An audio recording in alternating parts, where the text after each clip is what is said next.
들으며 줄거리로 이해하는 7분 국어 산문 벼락치기. 이번 시간에는 박태원 작가의 소설가 구보시의 일위를 살펴보겠습니다. 7분 국어 작품 이해하기. 소설가 구보시의 일위의 주제는 1930년대 무기력한 소설가의 눈에 비친 도시의 일상과 그의 내면의 시기입니다. 이 작품은 1930년대에 시도되었던 모더니즘 소설 가운데 대표작으로서 소설 분야에서 이전에 찾아볼 수 없었던 파격적이고 실험적인 형식을 통해 주목을 받았습니다.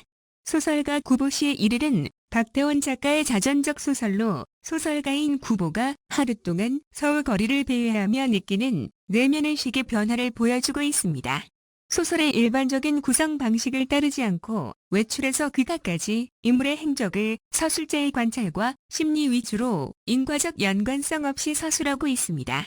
이 작품에는 당시 서울 거리의 풍물이나 사람들의 모습이 생생하게 묘사되어 있으며 이를 바라보는 구보의 시선을 통해 1930년대 조선의 다양한 현실을 보여주고 있습니다. 근대화가 이루어지면서 당대 사회에는 여러 가지 병폐가 생겨났고 황금 열풍이 불기 시작했습니다. 이러한 상황을 바라보는 구보의 시선은 매우 비판적이고 냉소적입니다. 구보는 물질 만능주의에 허덕거리는 천박한 인물들의 모습을 비웃으며 자주적으로 표현하지만 구보 자신도 이러한 상황에서 크게 벗어나지 못하는 무기력한 지식인일 뿐입니다. 따라서 이 작품에서 구보는 당시의 세태를 비판적으로는 인식하지만 이에 대해 뚜렷한 해결책을 제시하거나 어떠한 행동도 하지 못하는 소심한 식민지 지식인의 모습으로 그려지는 것입니다. 7분 국어 작품 줄거리. 구보는 일정한 직업 없이 글을 쓰며 살아갑니다. 정오에 집을 나온 뒤 광교와 종로를 배회하다가 건강에 문제가 있다고 생각하며 불안해합니다. 무작정 동대문행 전차를 타고는 그 안에서 과거에 선을 본 여자를 발견합니다. 구보는 일부러 모른 채 하고 있다가 그녀가 전차에서 내리고 난 뒤에 이를 후회합니다. 구보는 혼자 다방에 앉아 차를 마시면서 자기에게 여행비만 있으면 행복할 것 같다고 생각합니다. 그리고 고독을 피하기 위해 경성역 3등 대합실로 가지만 오히려 온정을 느낄 수 없는 냉정한 눈길들의 슬픔을 느끼며 거기서 만난 중학 시절 열등생이었던 동창이 예쁜 여자와 동행한 것을 보고 물질에 약한 여자의 허영심에 대해 생각합니다. 다시 다방에서 시인이며 사회부 기자인 친구를 만났으나 그가 돈 때문에 매일 살인 강도와 방화 범인의 기사를 써야 한다는 사실을 애달파하고 즐겁게 차를 마시는 연인들을 바라보면서 질투와 고독을 동시에 느끼게 됩니다. 다방을 나온 구보는 동경에서 있었던 옛사랑을 추억하며 자신의 용기 없는 약한 기질로 인해 여자를 불행하게 만들었다는 죄책감을 느끼고 또 전보를 배달하는 자동차가 지나가는 것을 보며 오랜 버색에서 한 장의 편지를 받고 싶다는 생각에 젖게 됩니다. 구보는 여급이 있는 종로 술집에서 친구와 술을 마시며 세상 사람들을 정신병자로 취급하고 싶은 충동에 사로잡힙니다. 하얀 소복을 입은 안악이 카페에 붙어있는 여급 대모집에 대해 물어오던 일을 떠올리고 가난에서 오는 불행을 생각하게 됩니다. 새벽 2시에 종로 내거리에서 구보는 자신의 행복보다 어머니의 행복을 생각하고 이제는 어머니를 위해 결혼을 하여 생활도 갖고 창작에 전념할 것을 다짐하며 집으로 향합니다. 7분 국어 심화 학습. 첫 번째, 등장인물의 성격입니다. 구보는 일본 유학을 다녀온 26살의 인텔리 소설가로서 지적 우월감으로 다른 사람을 속물로 치부하면서도 무의도식하는 무기력한 자신에게 부끄러움을 느낍니다.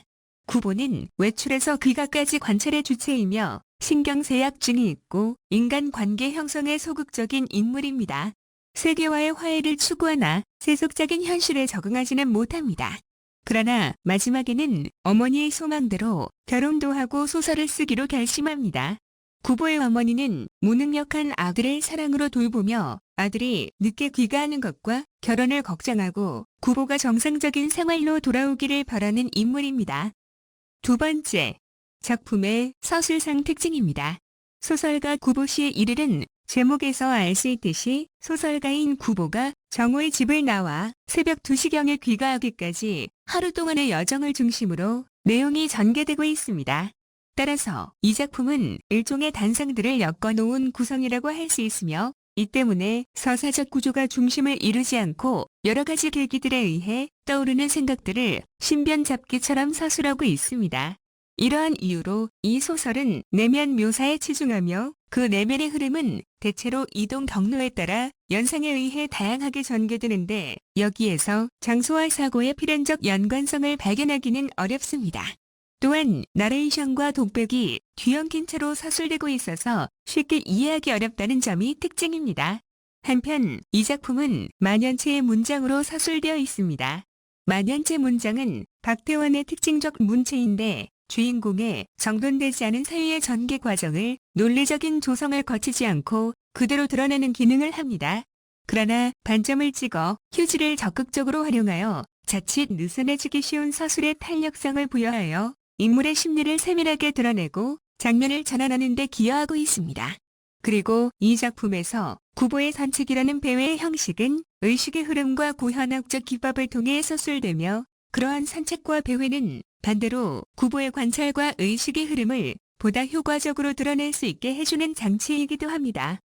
세 번째, 작품의 시점상 특징입니다.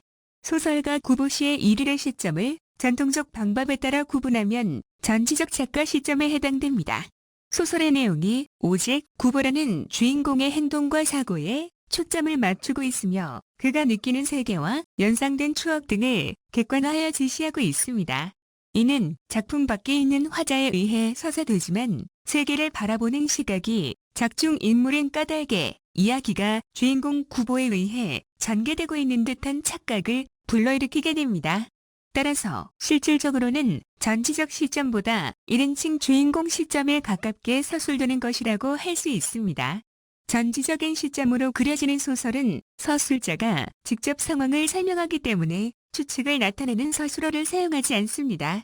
그러나 이 작품은 3인칭 서술자가 말하는 형식을 취하고 있지만 그것은 주인공의 눈에 투영된 세계가 주인공에 의해 여과된 채 독자에게 보이는 것이므로 자연스럽게 추측을 나타내는 서술어를 사용할 수밖에 없는 것입니다. 소설에서 구보를 나로 바꾸어도 전혀 어색해지지 않다는 데에서도 이를 확인할 수 있습니다. 네 번째, 작품에 사용된 의식의 흐름 기법입니다. 구보가 떠올리는 생각들은 인물의 의식의 흐름에 따라 기술되고 있는데 이는 모더니즘 소설의 특징 가운데 하나입니다. 여러 풍경에서 보이는 구보의 의식의 흐름은 구보 자신에게는 결여된 일상적인 행복과 지식인의 고독을 중심으로 전개되고 있습니다.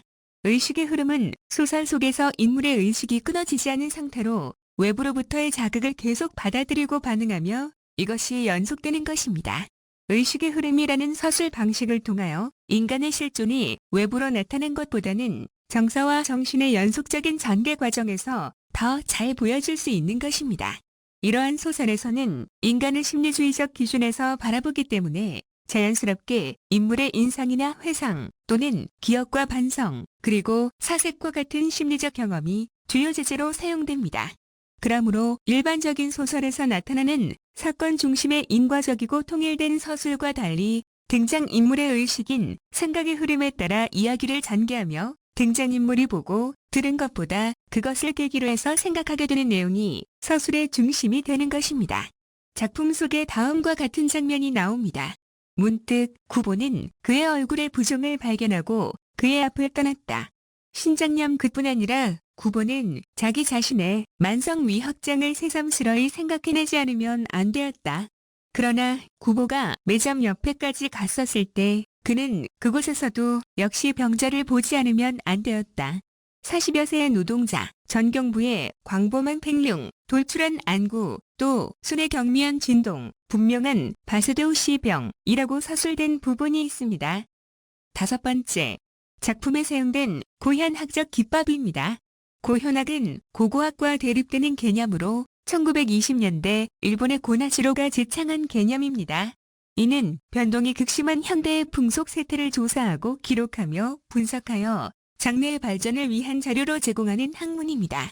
박태원은 자신의 창작 방법을 고현학이라 이름 붙이고 인간의 사생활을 소재로 하여 소설 작품을 쓰거나 소설 작법을 겉으로 직접 드러내는 방법론으로 활용했습니다. 소설을 쓴 과정 자체를 작품의 주요 내용으로 삼아 파노라마식으로 보여주는 것인데 눈앞에 벌어진 장면을 노트에 적고 그것을 그대로 소설화하는 작가 특유의 창작 방법입니다. 또한 작품 속에 등장하는 단장과 공책은 구보가 세상 구경을 하는 동안 양손에 들려있는 물건으로 소설 작가인 구보의 작법으로 활용된 것입니다. 이러한 고현학에서는 어떠한 현실에 대해서도 장담하거나 단정짓지 않으며 결과는 항상 유보됩니다. 소설에서는 현실 속의 문제에 대하여 신념을 잃어버린 사회의 허무적 냄새가 깊이 배도록 하는 역할을 담당합니다. 이 작품에서 고현학은 두 가지 형태로 나타납니다. 하나는 공적인 인간의 사생활을 소설화하는 것이고 다른 하나는 소설 작법을 겉으로 직접 드러내는 것입니다. 전자는 이 작품이 이상과 김기림이라는 실제 인물의 사생활을 다루고 있다는 점에서, 후자는 대학 노트를 끼고 경성을 배회하면서 검찰하며 기록한다는 점에서 확인할 수 있습니다. 여섯 번째, 작품에 사용된 몽타주 기법입니다. 이 작품에서는 몽타주 기법이 사용되었습니다. 몽타주 기법은 하나의 서술 시점에서 여러 곳의 상황을 동시에 겹쳐 기술하는 기법으로 소설 속 내용을 이미지화해서 제시함으로써 선명한 인상을 떠올리게 합니다. 과거에 대한 연상과 인물의 내면 의식이 단편적이고 두서없이 나타나기 때문에 소설 속에서 사건이나 인물의 행위, 그리고 외적 갈등과 같은 요소들은 중요한 의미를 갖지 못합니다. 작품 속에 다음과 같은 장면이 나옵니다. 구보는 한 구석에 가서서 그의 앞에 앉아있는 노파를 본다. 그는 네 집에 드난을 살다가 이제 늙고 또 쇠잔한 몸을 이끌어 결코 넉넉하지 못한 어느 시골 딸네 집이라도 찾아가는지 모른다. 이미 굳어버린 그의 안면 근육은 어떠한 다양한 일에도 펴질 턱 없고, 그리고 그의 몽롱한 두 눈은 비록 그의 딸의 그지없는 효양을 가지고도 감동시킬 수 없을지 모른다. 노파 옆에 앉은 중년의 시골 신사는 그의 시골서 조그만 백화점을 경영하고 있을 게다. 라고 서술된 부분이 있습니다. 일곱 번째, 소설의 갈등 구조입니다. 소설가 구보시의 일일은 뚜렷한 사건을 가지지 않으며 인물이 구보와 구보 이외의 관찰 대상들로 이루어져 있기 때문에 갈등 구조가 뚜렷하게 드러나지 않습니다. 그러나 여기에서 갈등의 축이라고 할 수 있는 것은 구보가 소설가이지만 생활인이라는 점입니다. 이는 예술과 생활이 양립하는 상황으로 구보의 내적 갈등의 원인을 제공하는 것입니다. 구보가 직업을 가지고 생활인이 되기를 바라는 어머니나 황금을 쫓는 친구들과는 달리 생활을 가지지 못했기 때문에 빚어지는 갈등인 것입니다. 이러한 까닭에 구보는 끊임없이 행복이 무엇인지에 대해 자문합니다. 구보의 내적 갈등은 결국 생활과 창작을 함께 해나가겠다는 결심으로 끝맺게 됩니다. 여덟 번째, 구보가 병을 바라보는 시선입니다. 이 작품에서 구보는 만성위확장병에 걸려 있고 경성역에서 마주친 대부분의 인물들도 육체적으로 질환을 가지고 있습니다.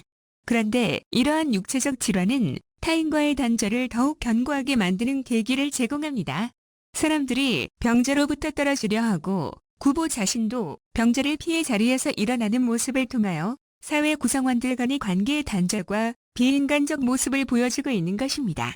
따라서 이러한 구보의 시선은 1930년대를 살던 사람들이 육체적으로나 정신적으로 비정상적 상황에 처해 있음을 보여주는 통로라고 할 수 있습니다.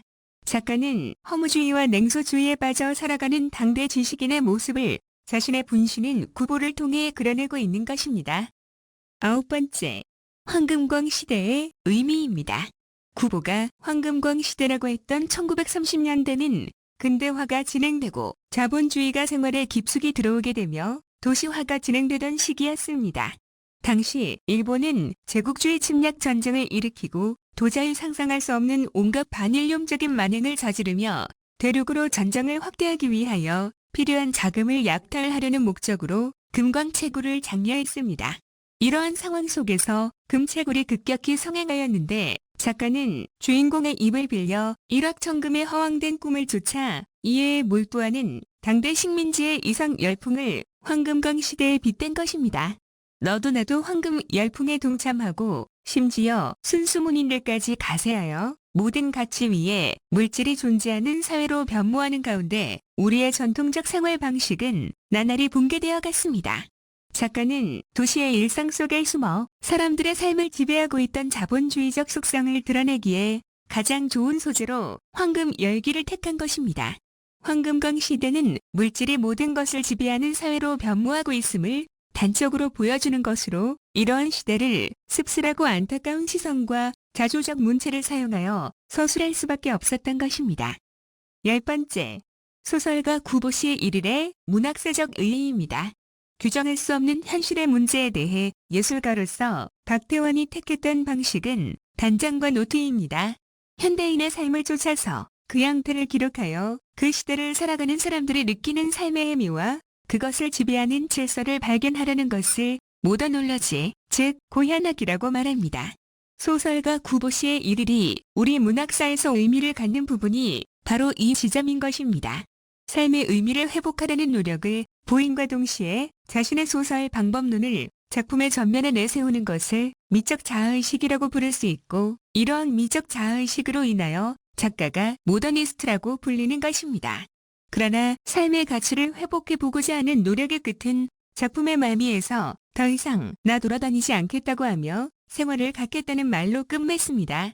여기에서 나 돌아다니지 않겠다는 것은 자신의 소설 방법론을 버리겠다는 것이며, 이제까지는 불확실했던 삶의 의미를 나름대로 찾았다는 뜻으로 해석할 수 있습니다.